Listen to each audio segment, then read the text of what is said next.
Hello friends, hi అందరికీ.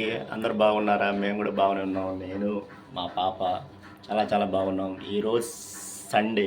Sunday special ఏంటంటే friends, మా ఇంట్లో నాటుకోడి తీసుకొద్దామని నేను మా అమ్మాయి ఇప్పుడే చికెన్ షాప్కి వెళ్దామని బజార్కి వెళ్తున్నాము.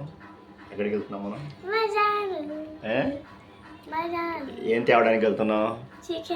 చికెన్ నాటుకోడి అన్నావు కదా నువ్వే. నాటుకోడి తీసుకోవడానికి నేను మా అమ్మ ఈరోజు వెళ్తున్నాం ఫ్రెండ్స్. ఇప్పుడే వెళ్దామని బయలుదేరుతున్నాం. అలా వెళ్దాం కదా.